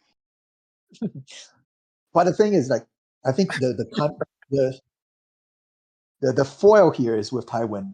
When Tywin lectures both of his grandsons, right, in season 4 in the TV show, and season 3 and season 4, right, in which both grandsons, there's just not a word. Like Joffrey, even worse person than Aegon, doesn't even dare to speak back. Whereas Aegon, the moment he gets power, he sees Otto Hightower, is like, screw this guy. Yeah, but see, Tywin is Tywinning, and Otto is definitely not. I mean, this is such a satisfying scene because both Aegon gets put in his place, and then we see Otto stripped, and we're like, yes, fuck both of these guys. He's been here before, right? Like, this isn't the first time he's been dismissed, and so I also can see where, like, there's this lack of fear in his eyes, but there is fear in Kristen Cole's eyes when he's like, hand that over to him. Otto's like, I'll be back, he's kind of like the Terminator in that way. Yeah, but he's also immediately pivots. He's like, I got a plan, going to Old Town, got to raise the army anyway, we're going to get ready. Also, your son Darren, who we haven't mentioned, is there with a dragon. You're like, oh wow, this is actually maybe a good idea for you guys. Well, and see, this is where Viserys was a little bit smart and a little bit dumb, where you do want to keep these great lords in line by making a marriage, and I think that he, myriad reasons why he ultimately went with Alicent over Elena, right? But I think, he's counting on Corlys with the bloodline connection to always come to their aid, whereas with Otto Hightower and the rest of the Reach and stuff, like, can you exactly count on that? So it's where the marriage to Alicent becomes both an advantage and a disadvantage, because obviously politically it leads to disaster. It leads to this, schism in their house that ultimately the realm is going to bleed and bleed and bleed, right? And it'll be the end of dragons. I mean, this coming from a guy who rode the Black Dread and then could never mount a dragon again. So, like, he knows how well, and the show wants to make it seem like he knows about a song of ice and fire. And there's a prophecy and stuff. So it's, I don't know, it's where you can see a lot of great intentions were made. And would Otto, if this wasn't his grandson and this wasn't his daughter, basically, as he pieces out, would he still be raising an army for them, or would he be raising an army against him if it was anyone else in the same position? Oh yeah, that's fair. You know what I mean? Yeah, he would do whatever made the most sense for the Hightowers. I mean, Yeah, basically, right? So he might have just gone and fucked off, or he could have turned against them. But like, at least somebody as scheming as Otto Hightower will never turn against you, because now I'm married to his daughter, and if there's one thing he cares about, it's his family name, not necessarily like we were talking about earlier. I don't think he really cares about them as being like his relatives. I think he cares about them as being property of his that will extend even into the grave. Himself, yeah, his prestige, yeah. Yeah, and Absolutely. singers will write about it, and this is, my legacy, and even when I'm dead and cold, I'll have these properties out here in the world. I'll still have pieces on the board. Oh, and we forgot one of the best lines when he's talking about fucking off back to Old Town, and Alicent's like, "Daddy, I've done a bad thing," and he's like, "Yeah, I don't need to hear about it. Just don't post it on Winstagram, please." Right. Like, but to me it echoed Helena earlier in the episode. I don't want to. I don't want to go there with you. I don't want to hear it. I don't want to do this. But his was more of like, I know, like, just leave me out of it. It's not important. Like, whatever you're going to say, I'm not going to care. And here was another part where I was like, does he actually know what she's about to say? So not only does he not want to hear it, but he know that it's Cole? You mean? I don't know if he knows that it's Cole, but I'm sure he's going to be like, yeah, you've been getting some strange. Don't worry about it. Like, he must know. I'm sure he like monitors her maids and stuff, so he must know something's going on. Oh yeah. But yeah, whatever. I don't mind if he takes a few episodes off. Although the only thing that I would want, like, him not to totally fuck off back to Old Town is, and again, not that I want to see like another dead child, but I do think the plot point of Bitterbridge is extremely like important in many ways, and to omit that, I think, like, to omit that, but you do all the Craigle stuff, like, is just, that's an interesting choice for me. I sort of understand for time, like they had to get rid of some people, especially like the littlest kids who are just going to be killed. Maybe reducing the amount of child murder on the show is maybe the right call for the public audience. I don't know.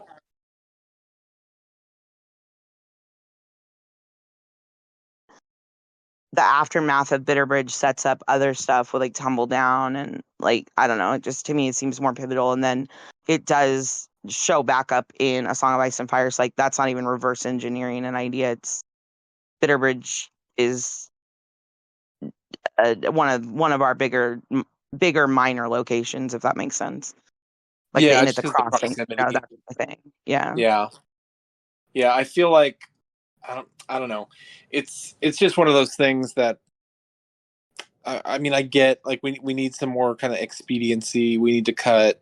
I wish they could keep everything. I mean, I don't know.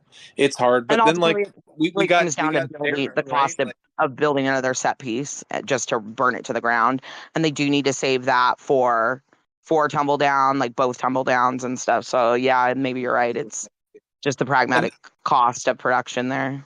But I've been worried like too many things are going to fall to the wayside. Like, we're not going to get Nettles, or we're not, But then, like I said, that's what I mean. Yeah, it's like showed up. So and there was no casting information. We hadn't really heard anything about Darren before. So maybe there's hope for some of those threads that we think they're going to drop. And I don't know. Yeah, it's, and I know a show can't hit all the buttons, obviously, but I just don't want it to be where it's GOT season 5, and not only did they like omit things from the book, but like, you omit this huge thing from the books that's canon to replace it with shenanigans that do not exist. I don't need all that. Like, so I just, as long as it's an omission and it's a production thing and it's a time thing, and they're less not is more, but don't replace it with bullshit. Yeah. Correct. It's like, I make peace with, okay, they didn't have time to do all this. They didn't, it's never going to be perfect because it's a different medium. It's never going to accurately translate. You would have to do 1,000-hour season, right? Like, basically to It just doesn't translate well. So I get that. But yeah, please don't start adding crap that I don't need to see. I don't need to see another whorehouse with another, limp dick man. I don't need it. I got it and I get it and I'm good on that. But Hannah, we got to see the patch off, so now you can see what that eye's like underneath the patch. Ladies love when he takes the patch off. And I don't want to see the rest. I don't want to see what in my house saying the raw chicken leg. I don't want to see it. It's like, good. I'm a vegetarian. Man, these Targaryens are lean, man. That's low BMI, man. I don't know about that. Yeah. Shit. Dragon riding, really. It's like PX98 for Westeros. Yeah, I feel like we're going to get more like Aemon whorehouse or, with, I mean, eventually we're definitely going to get, Seven Harrenhal and all that. Yeah, I don't know. I don't really necessarily care about that stuff, but they could do some good work there, because he's someone who we're going to be with for a while, and so they need to spend time on that character and make it interesting for the audience and give him more dimensions than just mini me, for Daemon, right? I mean, are we going to get more time with that character if Harrenhal is next episode? Well, no, I mean, like, we're not going to get Vhagar and Caraxes until, very like the end, next season, the end of this season, like they're gonna push that, like, for sure. Right. Okay. They're gonna delay doing that because that's gonna be very close to the end, I think. Yeah, they need Matt Smith around as long as possible. I was gonna say, yeah, they've put too much into them at this point to just to Ned Stark them essentially. Yeah, because originally I was expecting them to do it at the end of season 3, but I bet it goes beyond that. Oh gosh, you really think that late? Yeah.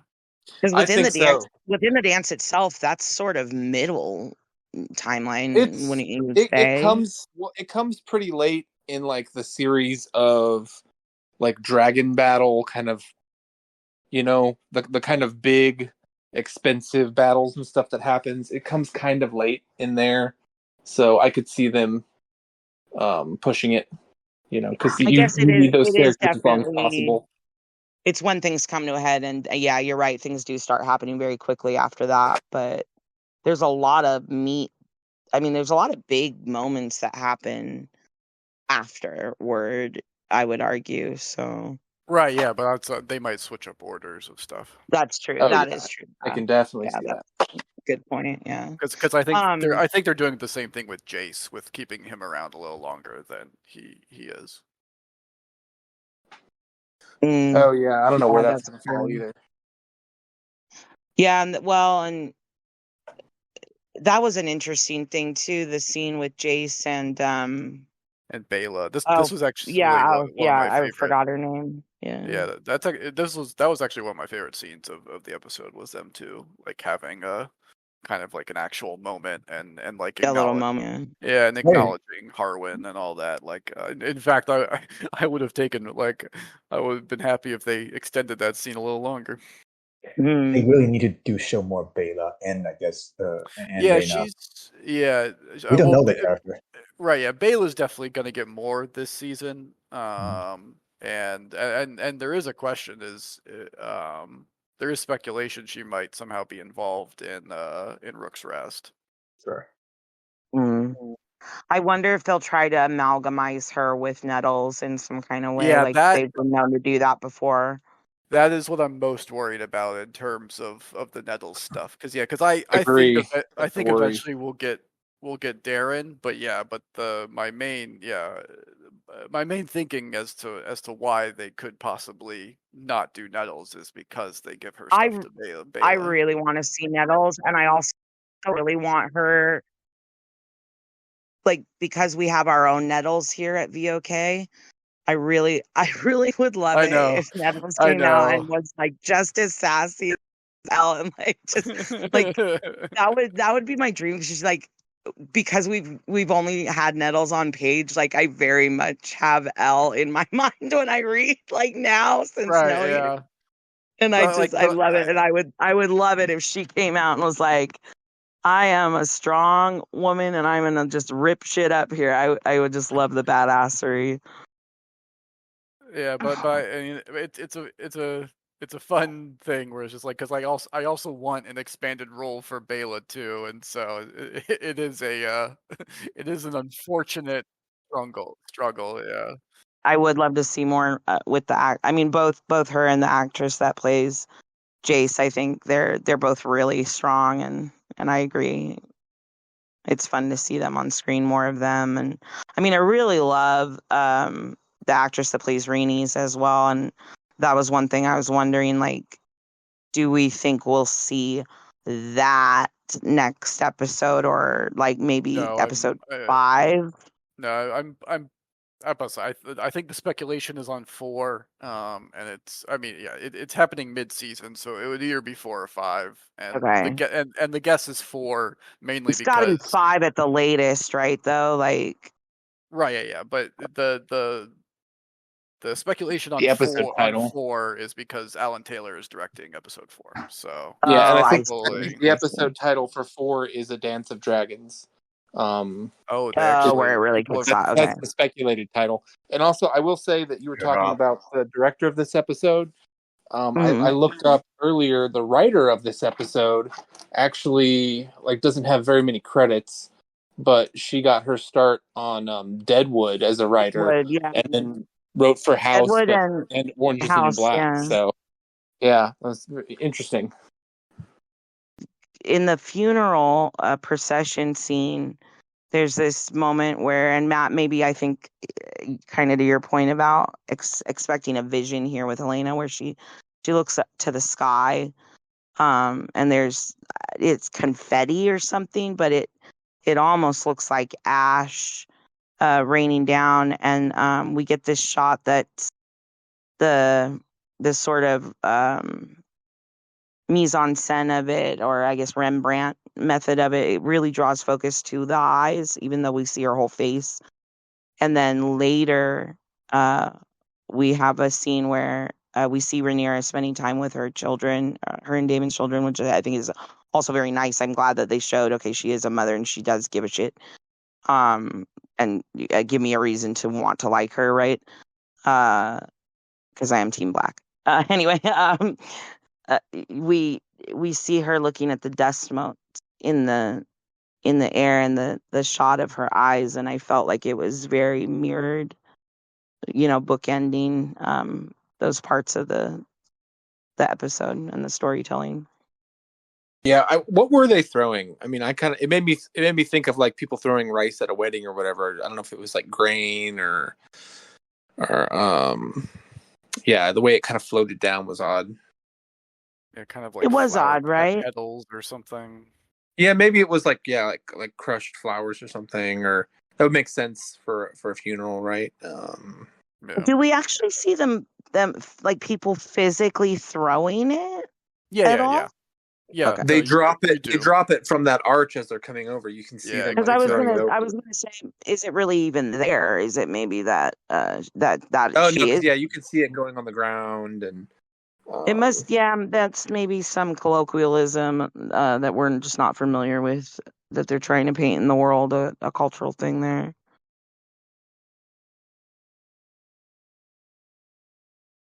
Yeah. All right.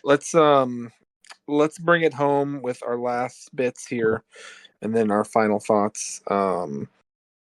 We get Aegon's breaking down, crying, sobbing. It's actually pretty haunting, sad. I mean, he's a father that just had his child's head cut off, so this one kind of hit me. And then, of course, Allison asks herself, "Why can't I quit you, Kristen Cole?" And then we get the credits. Which I don't know. Maybe that's how they're going to end every episode, is with like Allison and Cole. I don't know. That was. Yeah, I am curious about that specific choice. Just because, right? Yeah, with if they were following last episode, like they would end it, with Cargyle and impaling himself, or maybe even Otto like being dismissed or whatever. Or even Aegon like crying would have. Yeah. But yeah, Yeah, like that. that I really think they should have flipped those around at the Okay. very least. Yeah, for sure. Like that. This like the choice to end on them two is like very deliberate, and I'm curious how that like it seems very like this is something I'm not sure what the that'll end game is. right. Yeah, it's Mhm. something that'll make more sense later, and like I'm curious what that is because yeah, obviously this is something that's somewhat new to us, and so Yeah. And since here at DragonCast we're loyal to the true heir to the throne, I will trust the process. You're still true fire, the true heir of Ron. I just want to say, like, mixing sex and violence, I know that happens in this series, and despite how disgusting it is, it brings us all back every time we keep coming back. But I wish maybe we would move away from stuff like that just in general. But yeah, and I mean there hasn't been a lot of like this exposition type stuff that Game of Thrones was famous for in the early seasons. And I like that. They've said they want to shy away from that, right? So, yeah, and there's we don't need to see. I don't have a problem with some of the sexy time and the sex position, but like it's just like not fitting in most of the time, I think. Well, and these networks have been assuming that without it, your audience isn't smart enough to connect with the material for its own merit. And I do like how House of the Dragon at least seems to be moving away from that and trusting its audience. Yeah. Remember when it felt like they thought that we wouldn't get that Joffrey's a little shit if he wasn't like torturing a whore with a crossbow while she's naked, like right. You're like, oh god.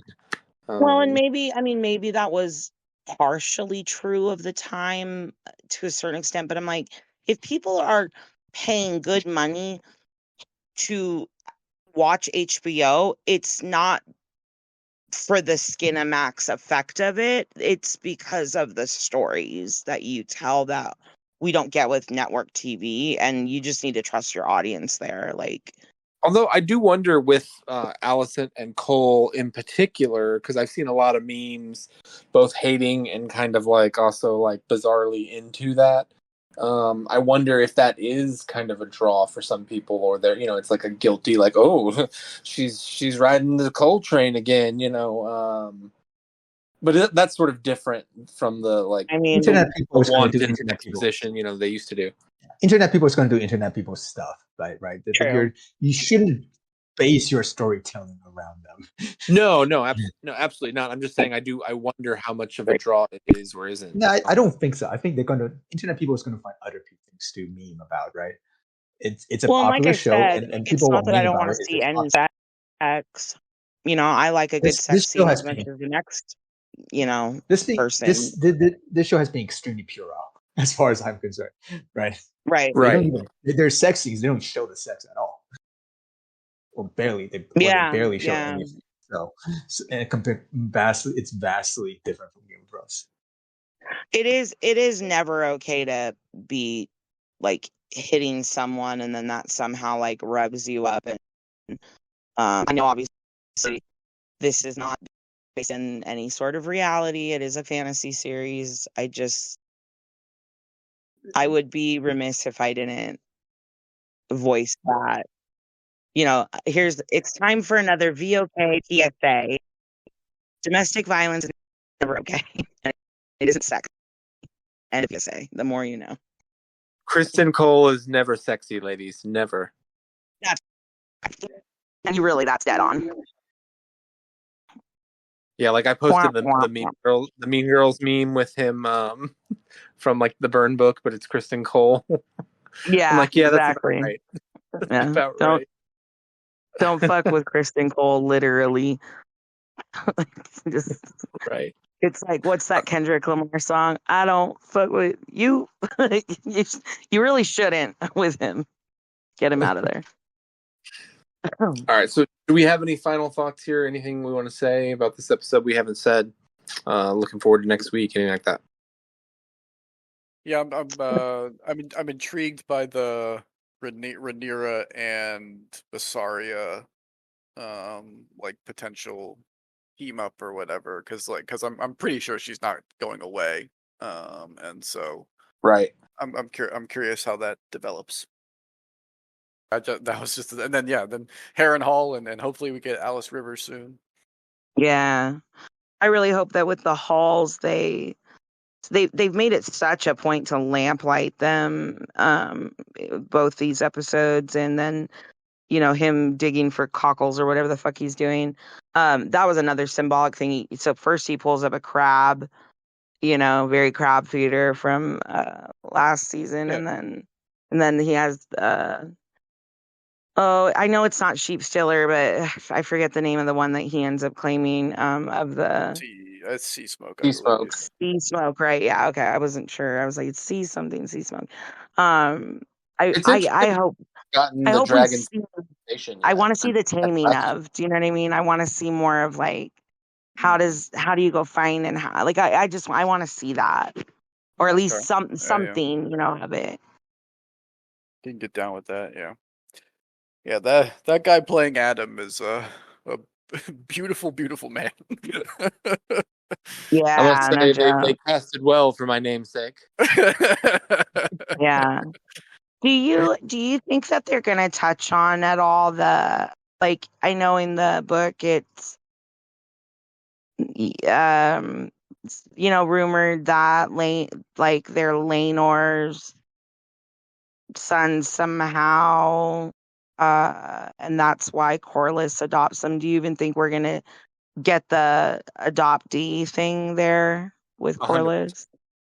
100%. Okay, 100%. cool. And I think my theory is, my thought's always been that it's probably Corlys's bastards.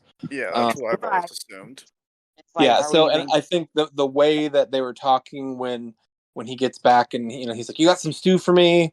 and you're like, "Bro," and he's like, "Hey man, you might sail with the sea snake. I heard he honored you." And he's like, "Yeah, I'd rather not do that."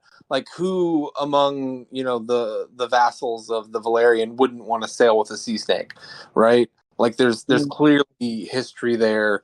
There's clearly some, like, I don't know if it's necessarily ill will or just kind of maybe they know. Maybe he knows that he's a bastard, and that it hasn't quite been the best experience. Like, I don't know.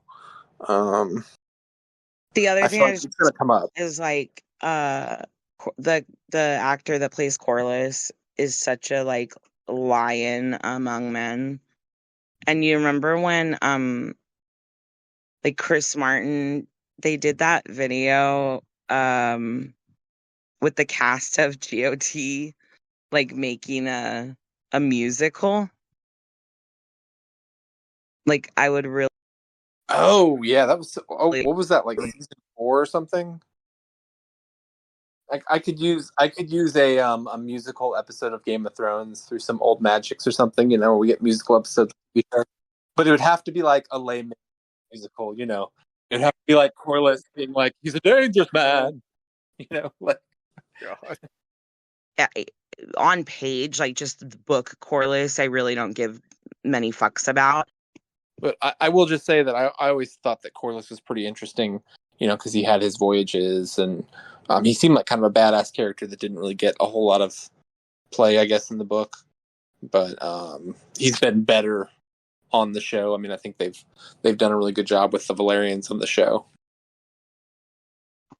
And that's basically what I was saying. Yeah, it's like I want more, and it's a testament for the strong casting and the skills of the actors for sure. All right, so that's it, guys. Another episode in the books, and we're gonna look forward to next week's episode 3. We don't have a title yet, but we had a little bit of a preview. I think things are definitely going to start heating up. The banners have been struck. You're going to start seeing the armies raised. We know that there's going to be some pretty big battles throughout the season, depending on where they're going to be at. And we will be talking about it then. So until then, keep the fires burning, and may the fires not be black.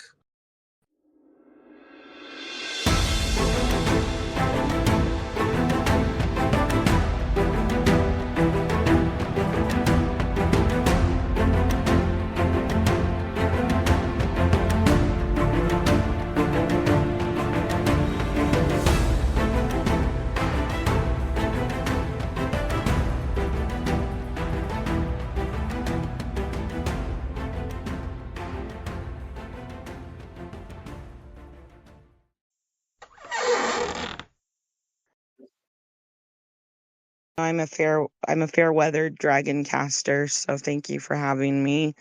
I'll probably be answering the to arms next week. Fair enough. Yeah, good. I guess it's not that. It's Blackfire cast now, right? Is what we're calling it. You would betray us like Lady Stephanie. Yes. I'm gonna flip flop like gosh, most of the vassals in this Fire and Blood. I'll just be freaking Stark and I come late and I win everything. Yeah, exactly. Right. But thank you, and Bing, always lovely to talk to you. Yeah, and good to see you again. we're always on ships, and then I rarely get to hang out with you, so it's great. Yeah, good. Yeah, glad you can make it to one of these with the past couple days you've had.